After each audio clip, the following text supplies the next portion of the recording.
Salut et fraternité. On reproche à Macron, et à juste titre, de refaire la même chose avec les premiers ministres. Ça fait la 3e fois qu'il nous balance, en gros, la même tronche de premier ministre qui lui est très proche, et avec un Rotaillot à sa main. On ne va pas changer Rotaillot, je crois pas. Hein. Enfin bref. Mais depuis 25, 30, 40 ans, 50 ans, qu'est-ce qu'on fait? Je dis nous, à gauche, à part battre le pavé et s'en prendre plein la gueule à chaque fois et de plus en plus, et de plus en plus, qu'est-ce qu'on fait? C'est-à-dire que on nous dit, le 10 septembre, on arrête tout, on bloque tout. Mais c'est entendu comment, ça? C'est entendu comment? Moi, j'ai pas... Les supermarchés, les parkings étaient pleins hier, comme d'habitude, comme d'habitude. Alors certes, il y avait des ronds-points qui étaient occupés, il y avait des gens dans la rue, beaucoup. Bon, mais on a l'habitude, je vais dire ça. Puis ça s'arrête, on est le 11, maintenant c'est terminé. Maintenant on attend le 18. La tactique, la stratégie, où est-ce qu'elle est? Ce que j'avais compris, moi, du 10 septembre, c'est on arrête tout. Je reprends un vieux slogan de l'an 01, on arrête tout, on réfléchit, et c'était pas ce qu'avait dit la lanceuse parce que c'est une femme qui a lancé ça au cœur de l'été, qui a dit ça, le 10 septembre. Elle s'appelle Ornella, Ornive, bien qu'elle attend. C'est elle vraiment qui a lancé ça. Ça a été repris à différents endroits par différentes personnes. Simplement, il faut voir ce qu'elle avait demandé, c'est-à-dire d'inventer de nouvelles formes de lutte. Et il avait été même question d'un auto-confinement. On ne sort pas, on ne bouge pas, on n'offre aucune prise à l'adversaire, c'est-à-dire au pouvoir. On n'offre aucune prise. On ne peut pas mettre un flic derrière chaque personne dans sa maison. Sinon, ça s'appelle vraiment le nazisme. Bon, et même ça, ils n'ont pas réussi à le faire. C'est-à-dire que on ne consomme pas, on ne bouge pas, on ne prend pas sa bagnole, on ne travaille pas évidemment, on fait une grève définitive, mais on ne bouge pas, on ne va pas se colter aux forces de l'ordre, puisqu'ils sont plus puissants que nous, mieux armés que nous. Donc, c'est la solution de la terre brûlée, du renoncement à la bagarre. Mais c'est bien plus efficace que d'aller se coltiner à des forces de l'ordre qui sont entraînées pour ça. Je ne vais pas y aller, je vais me faire, mais tout de suite, enfin, c'est évident, je ne cours pas assez vite. Et même ceux qui courent vite, ils se font nasser. Enfin, vous voyez bien que c'est toujours le même procédé utilisé par les forces de l'ordre qui maintenant sont aguerris depuis 1968 et même avant. Ils sont au parfum, ils ont appris. Apparemment, de notre côté, on n'a pas appris. On n'a pas appris. Donc on refait un défi. C'est toujours les barricades, enfin, c'est le 19e siècle, quoi. C'est le 19e siècle. Bon, alors certes, maintenant, on peut aller sur une barricade avec son portable. Voilà. Et puis on fait des photos de la barricade, des films. Mais ça sert à quoi?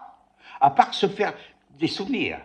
Hein? Si on a encore un œil qu'on n'est pas éborgné, si on a encore sa main pour appuyer sur le bouton, parce qu'on n'a pas été amputé par une grenade de la police.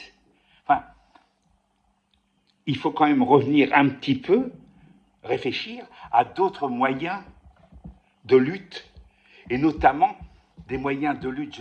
Alors, dès qu'on dit le mot non-violence, ça y est, il y a de la testostérone qui s'énerve. Non. La non-violence, ça s'apprend aussi. Il y a des tas de gens qui se sont lancés là-dedans, et qui, avec succès d'ailleurs. Mais, enfin, il y a eu des luttes non-violentes. Martin Luther King, Gandhi, on va me dire, oui, ben, tout le monde n'est pas... Non. Apparemment, il faut inventer. Ça fait aussi partie de l'ADN de la gauche, d'inventer, d'être inventif, de trouver de nouvelles forces de lutte, des forces et des formes de lutte. Si on n'est pas capable de faire ça, mais autant laisser tout couler. autant laisser le pouvoir continuer à nous dégueuler dessus. Allons-y. Si on n'est pas capable d'inventer de nouvelles formes de lutte, qui ne sont pas ancrées dans un 19e siècle fantasmé, ou un mai 68, encore que mai 68, on a quelque part gagné. On a gagné quand même 10 à 15% d'augmentation, ce qui n'est pas mal.